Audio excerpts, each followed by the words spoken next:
안녕하세요. 김성길 목사와 함께하는 예수님 이야기 제4단원의 589회가 되겠습니다. 이 시간 주제는 예수님이 계시다는 것이 감사하다. 예수님이 계시다는 게 감사하다. 자, 본문은 이제 바꿔졌습니다. 이제 마태복음 15장 29절로 31절입니다. 읽어보죠. 예수께서 거기서 떠나사 갈릴리 호숫가에 이르러 산에 올라가 거기 앉으시니 큰 무리가 다리 저는 사람과 장애인과 맹인과 말 못하는 사람과 기타 여럿을 데리고 와서 예수의 발 앞에 앉히매 고쳐주시니 말 못하는 사람이 말하고 장애인이 온전하게 되고 다리 저는 사람이 걸으며 맹인이 보는 것을 무리가 보고 놀랍게 여겨 이스라엘의 하나님께 영광을 돌리니라. 아멘. 자, 본문을 보면은 예수님 앞에 많은 사람들이 모입니다. 특히 대부분의 사람들이 병든 사람들, 아픈 사람들이에요. 다리 저는 사람, 장애인, 맹인, 말 못하는 사람, 기타의 병자들이 등장을 합니다. 이들은 모두 고통스러운 환자들이죠. 그런데 이들에게 희망이 있었는데 바로 예수님이에요. 예수님께 가면 뭔가 될 수 있다 하는 이런 희망을 가질 수 있었던 거죠. 본문에서 보면 예수님에 대한 예수라는 단어가 두 번이 나옵니다. 하나는 29절에 예수께서, 또 하나는 30절에 예수의 발 앞에. 자, 여기서 만약에 이 예수라는 단어가 싹 빠지고 이 예수님이 그곳에 없고 예수라는 단어가 싹 빠져 있다면은 여기에 이제 남는 건 뭐만 남습니까? 보면은 다 다리 저는 사람, 장애인, 맹인, 말 못하는 사람, 기타의 병자들, 요들의 모습만 딱 남아요. 그리고 이 주변에 고민하고 염려하는 사람들만 딱 보입니다. 이 예수라는 단어가 빠지면 요분들만 남는 거예요. 그러면 아무런 희망을 가질 수가 없습니다. 그러나 감사하게도 그곳에 예수라는 단어가 등장을 해요. 이것이 희망입니다. 그래서 이 시간 주제는 예수님이 계시다는 것이 감사하다. 이런 제목이에요. 성경 66권이 세상의 책들과 다른 점은 바로 이 부분이죠. 성경 66권 속에는 항상 하나님이 등장해요. 예수님이 등장을 합니다. 이것이 세상의 책들과 다른 점이에요. 세상의 대부분의 많은 책들 속에는 하나님, 예수님이 없습니다. 그냥 사람 이야기, 세상 이야기만 가득 차 있어요. 결국에 이곳에는 희망이 없는 거예요. 현실적인 약간의 도움이 있을 수는 있지만 인간에게 본질적 희망을 주지 못합니다. 인간은 모두 한계점을 가진 자들이기 때문이죠. 그런데 성경은 하나님이 등장해. 예수님이 등장해. 그래서 내가 할 수 없는 뭔가를 그분들이 이루실 수가 있고, 내 출발점을 알 수 있고, 내 미래를 알 수 있고, 하나님 안에서, 예수님 안에서만 이게 가능한 거예요. 그래서 예수님이 계시다는 것이 감사한 거죠. 애굽으로 팔려간 요셉은 절망적이었죠. 하루아침에 부잣집 아들이 노예가 돼서 애굽으로 끌려가 아버지 집을 떠납니다. 그런데 이 절망적 상황 속에서 보디발 장군 집으로 팔려갔는데 창세기 39장을 보면 요셉만 보디발 장군 집에 팔려갔다. 이게 아니라 곳곳에 여호와께서 이 단어들이 많이 등장을 해요. 감옥에 들어가도 여호와께서, 이게 희망이거든요. 만일 여호와께서라는 단어가 없고 요셉만 등장한다면 절망적일 수밖에 없어요. 그러나 다행히 그곳에 하나님이 계시다는 것이 얼마나 감사한 일입니까? 이게 승리의 비결이에요. 그는 후에 이런 고백을 하죠. 창세기 41장 51절에 보면 요셉이 그의 장남의 이름을 므낫세라 하였으니 하나님이 내게 내 모든 고난과 내 아버지의 온 지위를 잊어버리게 하셨다 하며 하나님이 이렇게 하셨다.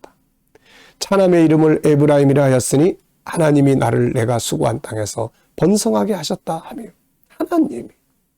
만약에 애굽에서 그의 인생의 여정 속에 하나님이라는 단어가 빠져 있다면 그의 수고는 다 헛되고 말았을 거예요. 그러나 감사하게도 그의 인생 속에 여호와께서, 하나님이 이 단어들이 등장을 합니다. 이게 요셉의 승리의 비결이었어요. 다니엘의 친구들이 들어갔던 푸른 불 속에 주님이 계셨어요. 그래서 희망이 되었습니다. 만약 그곳에 주님이 계시지 않고 불덩어리와 다니엘의 친구들만 있었다면 다 타서 소멸돼버리고 말았을 거예요. 삼촌집에 망명을 갔던 야곱, 그가 머문 20년의 시간들을 다루고 있는 것이 창세기 28장에서 31장이에요. 그런데 이 28장에서 31장까지의 내용 속에 야곱만 등장하는 게 아니라 하나님이 등장을 해요. 그래서 희망이 있던 거죠. 만약에 그곳에 하나님이라는 말이 빠지고 야곱만 있었다면 그의 20년은 헛되게 될 뻔했어요. 그런데 그 20년의 세월 속에 하나님이 계셨던 거죠. 그래서 그의 수고가 헛되지 않고 열매를 거둘 수 있었습니다. 나중에 이렇게 고백을 하죠. 창세기 31장 41절 42절을 보면 내가 외삼촌의 집에 있는 20년 동안 외삼촌의 두 딸을 위하여 14년, 외삼촌의 양떼를 위하여 6년을 외삼촌에게 봉사하였거니와 외삼촌께서 내 품값을 10번이나 바꾸셨으며 우리 아버지 하나님 아브라함의 하나님 이삭이 경외하는 이가 나와 함께 계시지 아니었더라면 외삼촌께서 이제 나를 빈손으로 돌려보냈을 것입니다. 야곱의 일생 속에 하나님이 등장을 했어요. 그래서 성공한 거예요, 이게. 네. 저는 어느 날 아침 운동을 하러 밖으로 나갔습니다. 그런데 걸으면서 하나님 앞에 앞으로 나의 인생의 여정, 미래의 나의 삶에 대해서 하나님 앞에 쭉 강구했어요. 하나님, 이렇게 살고 싶어요. 하나님, 이렇게 역사해 주세요. 그러고 나서 무슨 생각이 드냐면, 야, 이렇게 뭔가를 구할 분이 계시다는 게 이게 너무 감사한 일이다. 그래서 아버지가 계셔서 너무 감사해요. 네. 내가 뭔가를 아릴 수 있는 분이 계시다는 게 얼마나 감사해요. 내가 힘들 때 하나님 힘들어요. 이렇게 하소연할 수 있는 대상이 계시다는 게 얼마나 이게 감사한 일이에요. 내 인생 속에 하나님 빠지고 예수님 빠지고 나만의 이야기가 기록된다면 비극의 이야기가 기록될 거예요. 그런데 저의 인생의 여정 속에 하나님이 등장해. 예수님이 등장해. 그래서 희망이 있고 그래서 삶의 능력이 있고 그래서 여기까지 온 겁니다. 주님이 계시다는 게 얼마나 감사해요. 여러분, 예수님이 계시다는 것이 희망이고 감사한 일이에요. 마태복음 14장을 읽다 보면 갈릴리 바다를 항해하던 제자들이 갈릴리 바다에서 풍랑을 만나 고통을 겪고 있었습니다. 그런데 14장 22절부터 33절까지를 쭉 이 풍랑의 사건을 들여다보면 거기에 예수님의 이름이 6번이나 등장을 해요. 예수께서. 네. 저는 이 말씀을 연구하면서 이 이름을 한번 빼봤어요. 야, 이 상황에서 예수라는 이름을 한번 싹 빼보니까 뭐만 남아요? 거센 풍랑이 일어나는 갈릴리 바다. 그 속에서 그 조각배를 타고 허우적거리는 제자들. 그리고 이제 죽음의 위기. 이런 것만 남는 거예요, 이게. 이런 것만 있는 곳에 예수께서가 딱 등장하니까 기적이 일어나고 능력이 일어나고 그랬던 거죠. 자, 여러분. 우리가 이 땅에 살아가면서 우리 인생 속에 예수님의 이름이 싹 빠지고 나만의 인생으로 간다면 아무 희망이 없어요. 그런데 내가 막 고통스러울 때 예수께서 그곳에 계셨더라. 예수께서 말씀하셨더라. 이 사람이 예수께 나와 부르짖더라. 이러면은 사는 겁니다, 이게. 그 희망이 있는 거예요. 그래서 예수님이 계시다는 것이 참 너무너무 감사한 일이죠. 오늘 본문도 여러분 다시 한번 살펴보십시오. 본문을 다시 한번 읽어보겠습니다. 예수께서 거기서 떠나 갈릴리 호숫가에 이르러 산에 올라가 거기 앉으시니 큰 무리가 다리 저는 사람과 장애인과 맹인과 말 못하는 사람과 기타 여럿을 데리고 와서 예수의 발 앞에 앉힘에 고쳐주시니 말 못하는 사람이 말하고 장애인이 운전하게 되고 다리 저는 사람이 맹인이 보는 것을 무리가 보고 놀랍게 여겨 이스라엘의 하나님께 영광을 돌리니라.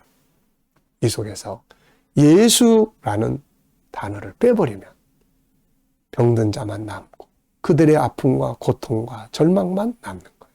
근데 예수께서 이 단어를 넣으면 치료하시고 희망이 생기는 거예요. 여러분, 여러분들의 인생 속에 예수라는 단어를 절대로 빼면 안 됩니다. 그럼 뭐만 남겠어요? 우리는 항상 어떤 상황 속에서도 예수라는 단어를 내 인생 속에 꼭 초청하고 그 단어가 딱 들어가는 순간 희망이 되는 것입니다. 이 시간 말씀 여기서 마치겠습니다. 감사합니다.